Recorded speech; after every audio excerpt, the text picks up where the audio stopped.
Okay, some of you might have noticed that I've mentioned a few times in some of my past videos that I no longer am a primarily console gamer, the Switch excluded. And that changed back in 2020 when I originally got some random HP pre-built that frankly was terrible. But it was my first step into some real PC gaming. I owned all of 2 PC games that weren't just garbage free stuff that my friend gifted me. In those only 2 real games being Minecraft and Rainbow Six Siege. I barely played Siege, don't like it that much, but it did run surprisingly well on the 8th gen Core i5-8400's integrated graphics at 720p low settings.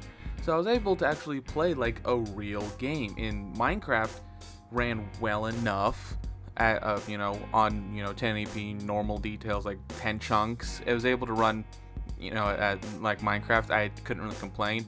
I don't know the exact FPS numbers I was getting, but it ran. It's Minecraft. It's not that hard. But all that really started to change when, for my 18th birthday, when I was gifted a GTX 1650 low profile edition because they didn't know whether or not it would fit in my PC. And this was like months before the GPU crisis hit due to the pandemic. And perfectly timed too, because like that 1650, my friend bought it for about $100. That would eventually become at least like $250 on eBay as the pandemic dredged forward, and it was insane seeing that happen. But the nice thing about it didn't need any extra PCIe power, which this computer could not provide a single ounce of extra power. It had like a 235 watt power supply. This thing was scuff. It ran like shit on wheels. Like, man, I don't know why this computer ran so terribly. My theories were, bad power supply, maybe not, the graphics card's not being able to get enough power, but it can only pull maximum 75 watts. So I don't know if that was just still too much for the power supply. The CPU was locked to 65 watts, so that total together is little over half of the potential power the power supply could produce. So I couldn't ever figure out why.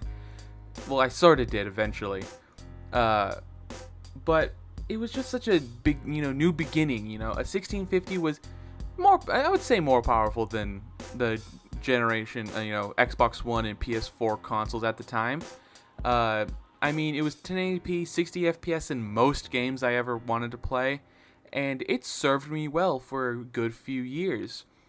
But then as we got deeper into the pandemic, we rolled around to 2022, and I really wanted to upgrade my computer.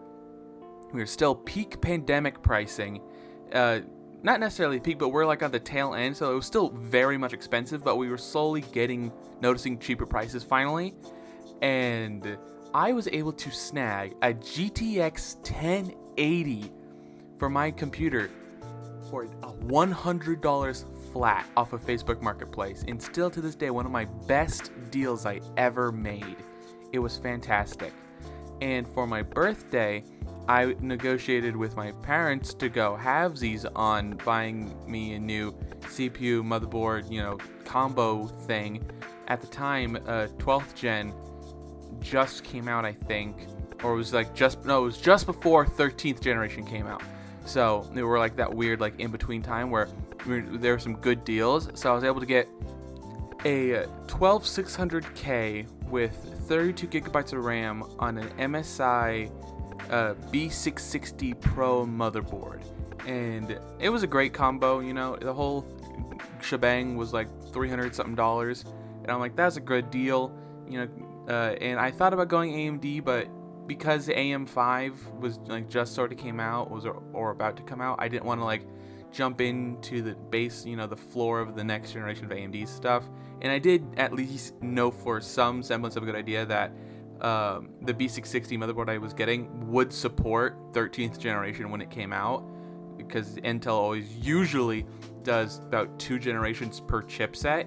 But this time around, this generation, apparently this B660 motherboard I have should also support 14th generation when that comes out. So I'm pretty excited about that. Getting 3 generations on this board. I'll be able to upgrade this to like a 14900K in the future, and just now without having to get a new motherboard.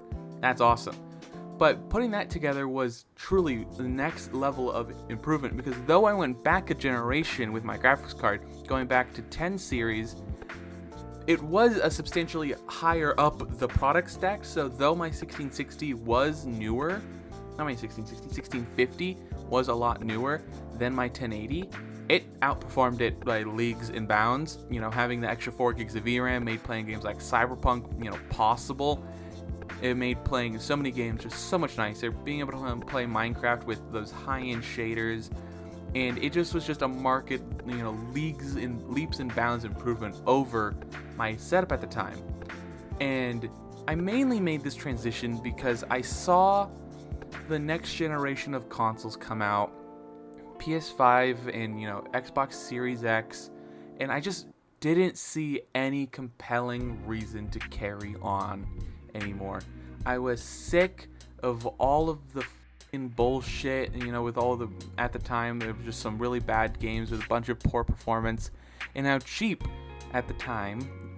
Mind you, this was like pre-pandemic, so I probably would have stuck to consoles for a little bit longer, knowing that. But maybe I made the right decision in the long run, because how impossible it was to get any new consoles for the majority of the pandemic, and having something more modular and something I can use for more than just gaming seemed more appealing to me. And I just decided, it's time to just call it a day, just pack it in, just no longer, back the consoles, because I no longer found myself really being the target demographic for it. Like, I wanted to be able to do so much more, and seeing all you can do graphically and performance-wise with a gaming PC over a console just seemed so much more appealing, and upgrading to that 1080 just really solidified that decision after, building a whole new computer after that shitty HP pre-built thing. That became a media center PC after, and I was like, sweet, now I have 2 computers, one for my TV setup where I can play games on that, and at my desk with a much higher quality, high resolution displays and stuff. So that was a nice, side benefit of building myself a whole new computer. But so we are today. It's 2023, later part of 2023, and I decided to upgrade my graphics card because I am a prickly bitch, and I just love upgrading my computer, and I just love building and tinkering with computers. And my friend, coincidentally, also needed a new graphics card because he had an RX 480 and it was tired. That thing originally came out in 2016, and you could tell it was not having a good life. It was loud, it was hot, it was not okay with anything. The only game you could realistically play were all the esports titles and all of the easy to run games. That card could not handle jack shit. And I decided to go onto eBay one day to start looking at cards, and I found myself a lovely RTX 3070. And it's not a TI, so it doesn't have like the extra VRAM or anything like that, but it is still a solid card in a market improvement over the GTX 1080. And I was thoroughly surprised by the deal. I have $200 for a 3070. At the time, this was only a few months ago, and 3070s was still $300. RTX 3060 was still like $250, $300 used. So I'm not quite sure how this guy thought, let's sell a RTX 3070 for fucking $200. And after shipping and tax and stuff, it ended up being more like $230. But still, $230 for an RTX 3070 is a killer deal. And I chose that over an RX 6700 XT, which was a little bit more expensive. And I was like, do I really need that extra bit of VRAM? And I was like, I decided against it, not only because, one, I got to save a little bit of money, and I, using all the NVIDIA exclusive features like DLSS and, RTX voice and all that cool, fun stuff, I felt would be more beneficial in the long term, and be able to use like CUDA acceleration when I'm like rendering a video or something like that could be super, super useful. And it was just so crazy to find that kind of deal. And so now, as of a few months ago, I upgraded to an RTX 3070.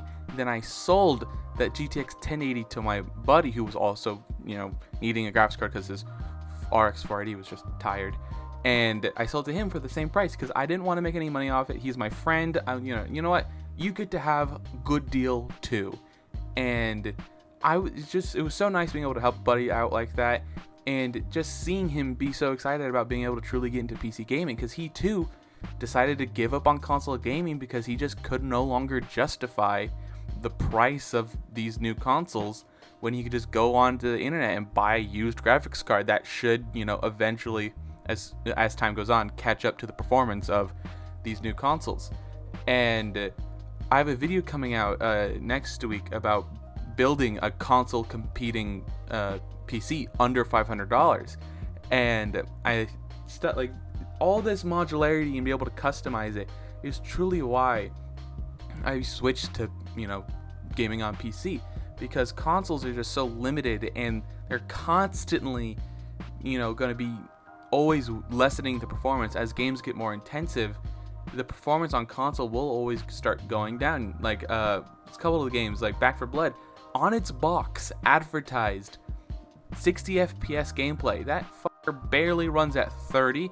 No, though that was a poor example because that just is just a bad game in general. But like, there's so many games already running on the Series X and PS5. I don't think actually the PS5 has this problem, but so many games on the Series X that already run at 30 FPS. I think it's like one of the Plague Tale games, something like that, already runs at 30 FPS on the Series X. And it's not that those consoles can't run games at 60 FPS, but the reason why they drop it to 30 is so it's 100% consistent the whole time. And if they can't 100% all the time maintain 60 FPS, they have no reason to, lock it at 60. They just they'll just drop it to 30, so it's consistent, it's smooth. You shouldn't experience any hitching, any performance issues, though it will feel very stuttery if you're not used to 30 FPS. And I hate to say it, but I've become a bit snobbish when it comes to frame rates because of my gaming PC. Getting 165 FPS in Destiny 2 feels amazing. And then when I have to go onto my Xbox sometimes, because I have like silver still on that, because Bungie won't cross save silver purchases, it drives me up a wall. Just navigating the menus feels like dog water, man. It's so gross. 30 FPS-ness of it just feels terrible. And I feel like all these games, coming out that are already no longer supporting the high resolution that these new consoles were proclaiming that they will support means nothing, especially PlayStation's claims of 8K gaming at 30 FPS on the PS5. I'm like, that's not happening. 8K just seems pointless. I hardly use 4K, and I just seeing that, I was like, this is not happening. This is like a PS5 Pro situation or something, because it's just ridiculous. But back to the main purpose of this video. I just lost faith in this new upcoming at the time generation of consoles, and seeing the potential of what I could achieve and do with the gaming PC instead just seemed more appealing. And this video isn't meant to convince you to switch to PC Master Race or anything like that, or say PCs are inherently better than consoles. It's just that I wanted to share my experience in why I changed sides in this great conflict that is the console wars. And I just wanted to share my experience and, get any feedback from you guys. Like, what do you think about gaming PCs? Did this video make you consider, switching sides? Leave a comment down below. Because seriously, I do want to know your thoughts on, feelings and opinions on switching to PC. Don't forget to like and subscribe, all that other social media down below, and have a wonderful day.